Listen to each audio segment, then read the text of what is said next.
Hi, thanks for joining us. Tonight we have Don Stacy. I just noticed there's a two after his name. Are there two of you, Don? Yes, my father spent hours and hours choosing an unusual name, of course. So, Yeah. So we just hung out for like a week in Orlando. That was pretty awesome at the national conference. I see you got back okay. I I survived the Southwest experience. I had some cheap miles to spend. The nice thing about flying in this COVID disaster is that there's no one else on the plane, so True that. I True was able that. to stretch out wherever I wanted. So. Right. So that's not what we're going to talk about though tonight. Tonight we're going to talk about spinning up D5. You are the D5 coordinator, right? Yes, sir. Yes, sir. I live in Hazard, Kentucky, so Perry County, and that's where I'm from originally. So I'd sort of returned home, if you will, a couple years ago, and we currently do not have an affiliate in D5, and of course, sort of the whole purpose of our party is to advance the liberty movement through politics, and sort of our philosophy, of course, is local control. The closer you are to the people, the better. And Right. so it's hard for a state party to know exactly the details of what the people in Clay County are thinking, of course. So Of course. that is the point of having a district party. And then obviously the hope would be to develop county parties for each county in D5. And so as of now, we have nothing, but, we're going to start we'll start low and go slow, and do everything we can to expose everyone in D5 to the ideas of liberty. Absolutely.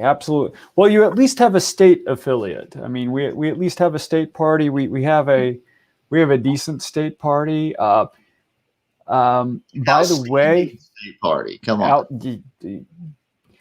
We were just at national. There were a lot of really outstanding. I in context, it's like, yeah, there's some awesome people there, but Ken Mollman, our very own Ken Mollman from Kentucky, just made vice chair in national, and he's been a big part of spinning us up as a state. Ken's done a lot of awesome things. We have a lot of people who have been involved a lot of years. So a lot of us are kind of rooting for you to spin up D5, because that's one of those places we haven't got to for a while. Right. So for people, because we hope that some people in D5 end up watching this, and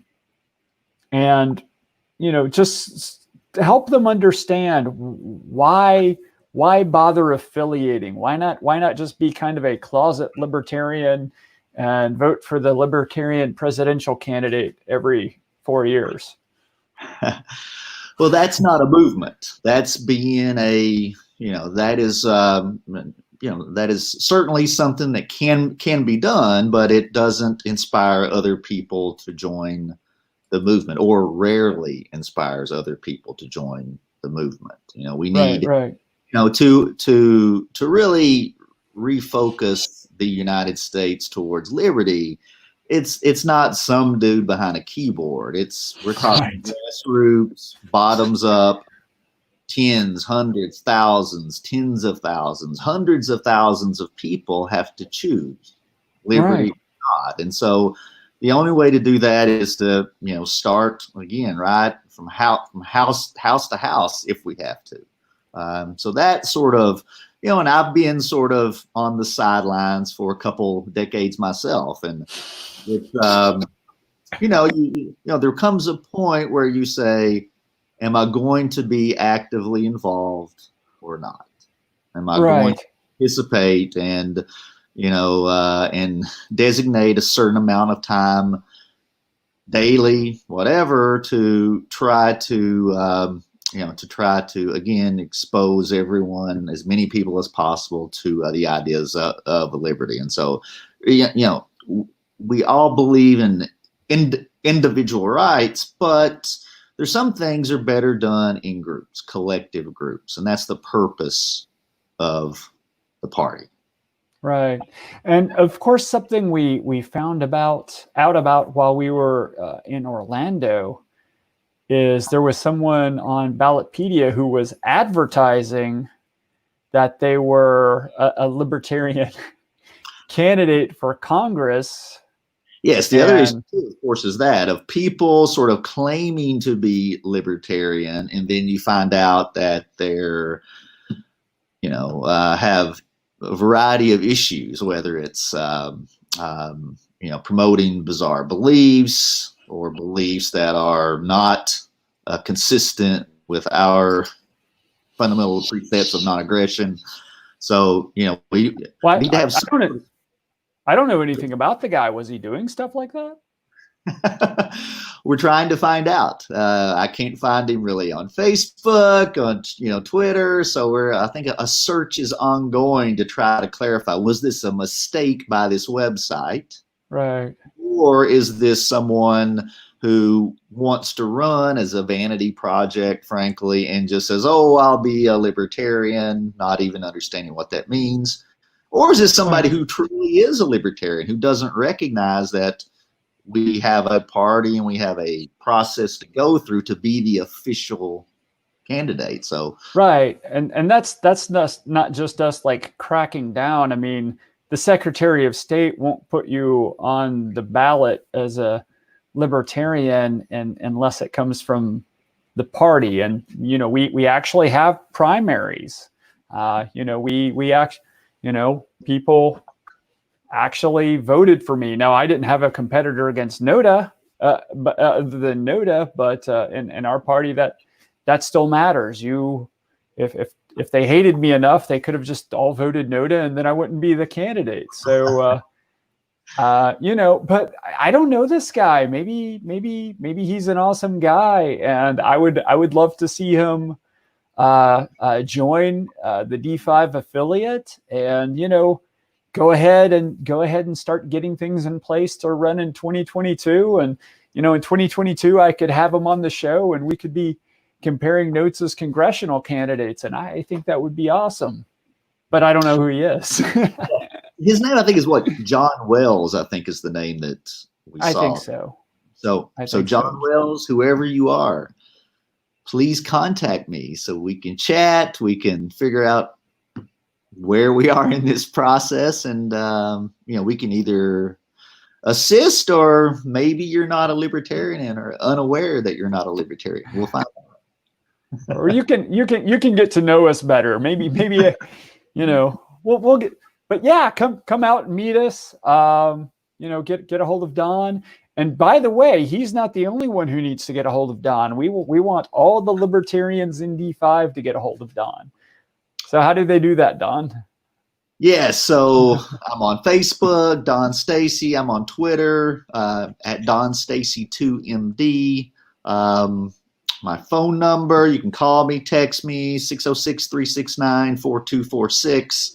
The more the merrier. We need a core group of people to sort of start the official process, but it's never about one person. It has to be about many, many people voluntarily interacting to change the lives of our own lives and the lives of our family and friends. Right.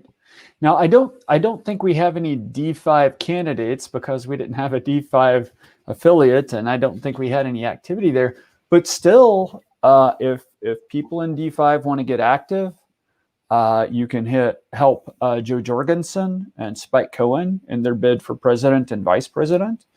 And then, of course, unless you just like Mitch, you're definitely going to want to help Brad Barron, our candidate for Senate. So even though D5 doesn't have the candidates that some of our other districts do, yay D2 on that note, by the way, but even though D5 doesn't have that, you still have out of the box, ready to go missions. You can You can help with door hangers. You can help with phone banking.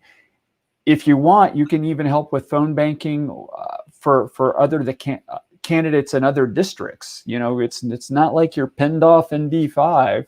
Just come out, join us, see where you want to get involved, and maybe tell us where we need to be involved too. Because that's always one of my pet things, is because we are kind of a bottom-up organization. You know, people always want to know, well, when we affiliate, what are we going to do? It's like, I don't know. What do you want to do? I mean, it kind of depends on the people who show up. But do you have any ideas that you're sort of fantasizing about, dreaming about doing, Don, as an affiliate? Yes. Yeah, I think that since since we're not well known in the district, you know, I view this as an opportunity for first impression. And so the first impression, I think, for us ideally would be get really heavily involved in local charity causes. Absolutely. You know, we want people to say, libertarians, who are they? They're the people who go out of their way to help when times are hard. That sort of thing. And so when you connect with people in an empathic sort of way, sort of saying, we're here to help you. We're not here about us. We're here about you. They're much more receptive to our ideas. And so I think that makes the most sense to me. And I know in Hazard, I'm sort of involved in a peripheral manner so far in a variety of community projects, but there's just many needs in Hazard. And Hazard is frankly one of the most prosperous areas in Eastern Kentucky. There are many other cities, rural areas in D5 that there's much more charity work needed. So it's one of those things where I think if we come together, we can find work to do all day, every day to help other people and to spread the message of liberty. Absolutely. I'm really looking forward to hearing about what happens and how it goes and see how it grows. And yeah, it's not. I love road trips anyway, as demonstrated going to Florida. So yeah, when you guys have your first meetings, if they're in person, let me know and I'll come out. Or if you do them online, I'll join that too, just to hang out. Well, our first sort of planning meeting, is currently we have it scheduled for October the 20th. Okay. Here at Big Blue Smokehouse, which is a restaurant and a small restaurant, local owners in Hazard, Kentucky. And so I think right now we've got a sort of a small crew, probably enough to sort of technically start the affiliate, but over the intervening months here, we want to pack the house without question. We want as many people as possible, giving as many ideas as possible. Have you already created that as an event on the D5 Facebook page? I have not. I know that I just made those final decisions like a day or two ago. So I I'll see. let Christy Kendrick know about it. So hi, Christy. So yes, we should certainly, we want to start promoting that as sort of the key event. And my hope is to have an in-person component, but also have a Zoom online component too, because D5 is huge. Yes. And it's 3 hours, if you go from one end of D5 to the other, it's more like 5 hours, frankly. So, we sort of chose Hazard because that's sort of approximately the center of D5. Right. So that's sort of a good starting point. But yeah, we want to be able to do both in person and online. That way, as many people as possible are able to participate. Well, like many organizations, COVID has forced us to change, or at least strongly encouraged us to change. But we may as well go with that on these big districts. I mean, sometimes we were meeting remotely anyway for business meetings, just because how far do you really want to drive for a half-hour business meeting? But I really like the idea still doing the in-person meetings and adding a remote component, much like we did for the convention. We had, what was it, about 1,000 delegates, and maybe 300 were in person and the rest were remote, something like that. 350 in person, something like that. It doesn't matter, but Yeah. that it worked. So if we can do it for the country and 1,000 people, we can certainly do it for the district. And I don't know, what are you shooting for? 900 people? 10,000 people. Come on. 10,000 people. Yes, I think that the remote opposite is nice. I've certainly, since I'm a physician, I'm very busy. So it's for other groups, it's very difficult for me to make evening meetings or weekend meetings or whatever. Children, job, those sorts of things is very difficult. And so since the COVID crisis, a lot of the community organizations in the Perry County area, again, where I'm living, have started doing Zoom online meetings, and I'm able to participate. It's easy for me to click on Zoom and get on there and participate without having to drive somewhere, drive 15 minutes, figure out where you're going to park. Is it the right day? Is it the right building? I actually tried to attend an in-person meeting once, and the directions were to an attorney's office. I go to the attorney's office, door's locked. There's no one there. It's the wrong instructions on where to go. So on Zoom, the idea is it minimizes those issues too. So absolutely. And then you mentioned hopefully you would have at least the minimum. I think you'll easily exceed the minimum to spin up, because the minimum to spin up's pretty simple. It's a little dry, but you want to go ahead and explain to people what you really need to spin up? Yeah, I guess technically you really need 3 people according to sort of the charter of the party for an affiliate organization. So you need sort of a president, a chair, and then a vice chair / secretary person and a treasurer. And so now ideally you would have a chair, vice chair, secretary, treasurer at large, sort of multiple people. Preferably you'd have 5, because people come in and out of groups and people move and a variety of things. So 3 minimum, I think, is sort of the bare minimum. But, we want to have a flexible, dynamic group of many, many, many people rotating through the offices, learning, right, and growing, and then potentially becoming state people or national people, whatever. The Ken Melman story, right? Right. Well, I hope you do it, because I can hardly wait to meet my fellow congressional candidate in 2022. Yes.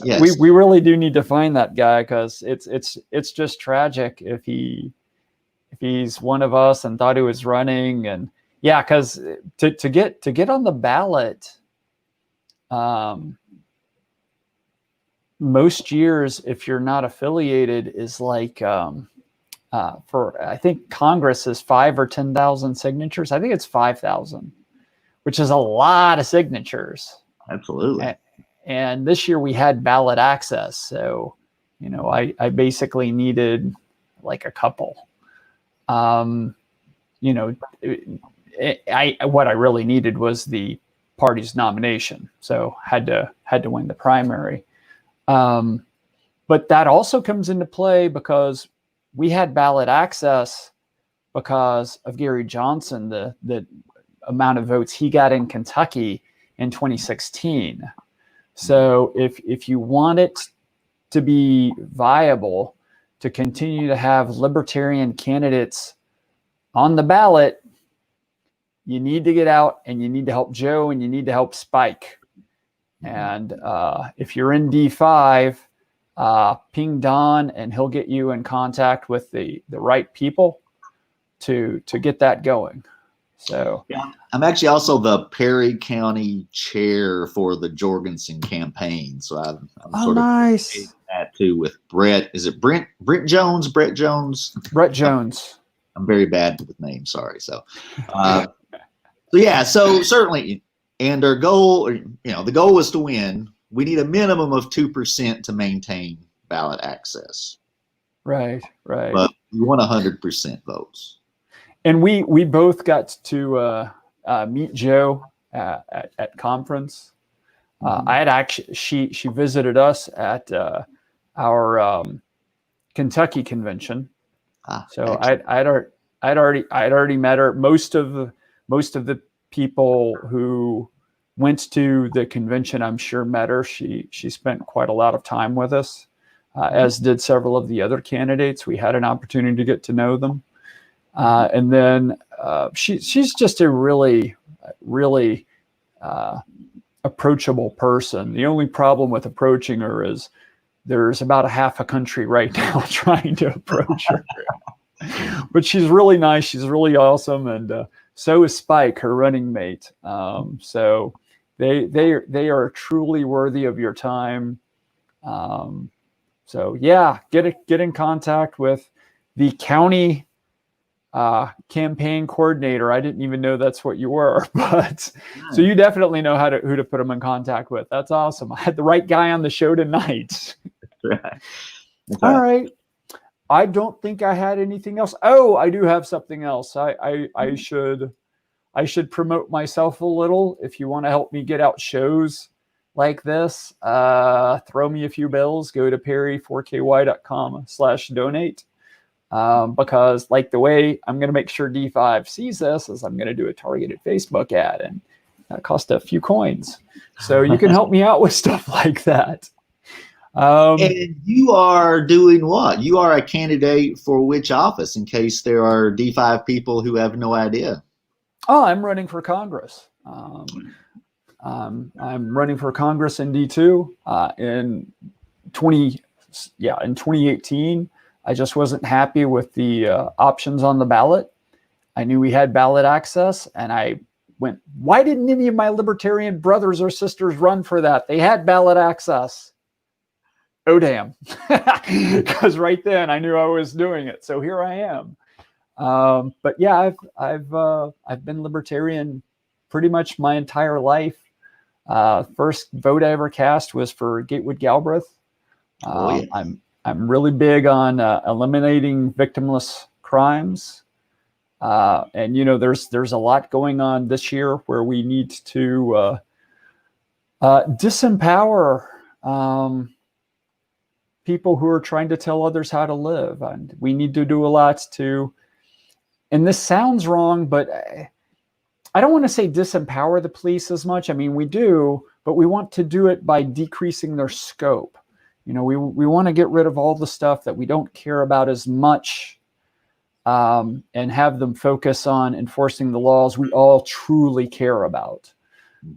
Because we have a lot of laws out there that amount to trying to save people from themselves, and you can't save people from themselves. And what's worse is when the day comes that they're ready to save themselves from themselves, they view you as the enemy, so they can't even come to you for help. So we've got to change all that. Some people are familiar with the Portugal model for dealing with illicit narcotics. We need to switch to stuff like that. Also, we just need to move a lot more power to the state away from the federal government.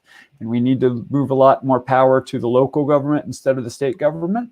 And we need to move a lot more power to the individual instead of government in general. So that's what I'm all about. So yeah, that's another reason to donate. Also, you can just go to my page, learn a little bit more about me. And there were all those other candidates that I was talking about throughout the state. So you can go to my page, and I also have a candidates page there. So you can see some other LPKY candidates and give you a few ideas of which of you might want to run for office next time round once you have D5 spun up. I'm really looking forward to it. Don, thank you so much for doing this. Thank you for spinning up D5. We've been wanting that for several years now. I'm glad you're there. I've not known you real long, but I've known you long enough to know you're going to do the heck out of this. I'm certainly an all or none person, so I will be giving 100% effort without question. So, excellent. Thank you, sir. Have a good evening.